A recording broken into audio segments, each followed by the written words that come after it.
सबसे पहले बात करते हैं हम ब्लैक माम्बा की। ब्लैक माम्बा सांपों की ऐसी प्रजातियां हैं जिनको कि बहुत ही ज़्यादा वेनमस यानी कि जहरीले सांपों में से एक माना जाता है। ये एलेपियाइडे फैमिली से बिलोंग करते हैं। ये ज़्यादातर सब सहारन अफ्रीका यानी कि सहारा के ही बेसिकली ये अफ्रीका में ही ज़्यादातर पाए जाते हैं। ये किंग कोबरा के बाद सेकंड वेनमस स्नेक होते हैं। जी हाँ, किंग कोबरा के बाद जनरली जो ब्लैक माम्बा होते हैं वो 6 फीट 7 इंच के होते हैं, एवरेजली जो इतने ही होते हैं। और वैसे तो इनका जो स्किन कलर होता है वो ग्रे से डार्क ब्राउन तक थोड़ा वेरी करता है। जो कुछ ब्लैक माम्बा होते हैं वो जंगल में पाए जाते हैं और जंगल में मिलते हैं, लेकिन कुछ तो नॉर्मल ट्रीज़ में ही आपको मिल जाते हैं अफ्रीका में। ज़्यादातर जो ब्लैक माम्बा होता है ये इनकी ब्लैक माउथ होता है उसको ओपन करते हैं और अपनी पतली सी गर्दन से किसी पर भी अटैक करते हैं। जब भी इन्हें कभी अटैक करना होता है, इनका जो वेनम होता है उसमें बेसिकली न्यूक्रोटॉक्सिन्स होता है और ये बहुत ही ज़्यादा खतरनाक होता है।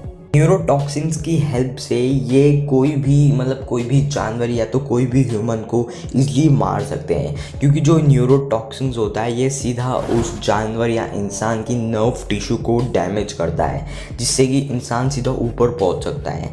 इनके वेनम से किसी की भी 10 मिनट के अंदर मौत हो सकती है, अगर या तो जब तक वो पेशेंट है उसको एंटी वेनम नहीं दिया गया 10 मिनट के अंदर। ब्लैक माम्बास बहुत ही ज़्यादा एग्रेसिव टाइप के स्नेक होते हैं और ह्यूमंस पर भी ये ज़्यादा अटैक नहीं करते। जब इनको लगता है कि ह्यूमंस इन पर अटैक कर रहे हैं, खतरा महसूस कर रहे हैं, या तो इन्हें कभी डर लगता है, तब भी ये ह्यूमंस पर अटैक करते हैं। लेकिन और जानवरों पर ये ईजिली अटैक कर ही डालते हैं।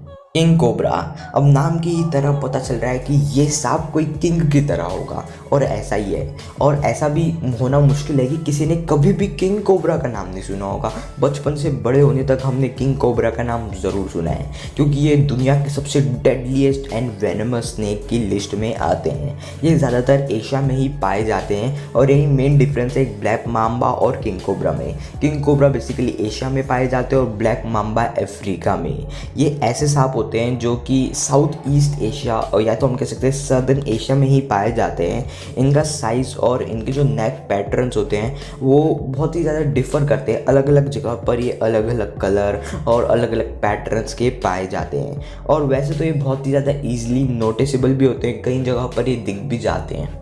हम किंग कोबरा की बात करें तो king cobra world's longest venomous snake होते हैं, जो कि 10.4 से 13.1 फीट तक लंबे होते हैं। एक्चुअली में ये ब्लैक माम्बा से थोड़े से ज़्यादा बड़े, उनसे ज़्यादा जहरीले और ज़्यादा खतरनाक होते हैं। का जो स्किन कलर होता है वो भी बहुत ही ज़्यादा वेरी करता है। अलग अलग जगह पर ये अलग अलग स्किन कलर के दिखते हैं, और ये छोटे जानवर जैसे रॉडेंट्स और लिजर्ड्स ऐसे जानवरों पर कम अटैक करते हैं, मतलब ना के बराबर, और जो बड़े बड़े जानवर हैं उन पर ज़्यादा अटैक करते हैं। शॉर्ट रेंज के साथ साथ किंग कोबरा स्पेशलिटी है, मतलब इनकी लॉन्ग रेंज टारगेट की। ये सीधा लॉन्ग रेंज टारगेट करते हैं और अपने प्रे को मार डालते हैं, और इनका जो वेनम होता है वो बहुत ज़्यादा खतरनाक होता है, जिससे किसी भी इंसान की डेथ हो सकती है। और एक और बात यह है कि अब ये रेड लिस्ट में आ गए, यानी कि कुछ एंडेंजर्ड स्पीसीज में आ गए हैं। ज़्यादा किंग कोबरा इस दुनिया में अभी मौजूद नहीं है, और बस ये मिलते भी एशिया में ही है। तो अब बात करते हैं king cobra versus black mamba, who will win. वैसे तो सिंपल सी फाइट है, अगर हम प्रैक्टिकल सोचें इन दोनों की फाइट होना बहुत मुश्किल है, क्योंकि जो किंग कोबरा है वो एशिया में पाए जाते हैं और जो अपने ब्लैक माम्बा है वो अफ्रीका में। तो इन दोनों को मिलेंगे तभी पर। वैसे अगर हम सोचें तो इन दोनों की फाइट में जीत होगी किंग कोबरा की। किंग कोबरा किंग होते हैं, ज़्यादा बड़े होते हैं, लार्जेस्ट होते हैं, वेनमस होते हैं, जिसकी वजह से उनकी जीत सिंपल सी है बॉस। एक तो लाइक और शेयर ठोक दीजिए, महाकाल का दबाकर लाइक और शेयर ठोक दीजिए। 5000 लौटे दिख जाना चाहिए। ये 4000 के लिए मैं यहाँ पे नहीं खड़ा हूँ, पूरा साल मेहनत करता हूँ आपके लिए बेटा। ऐसा नहीं चलेगा, ऐसा नहीं चलेगा। लाइक ठोकी दबा के।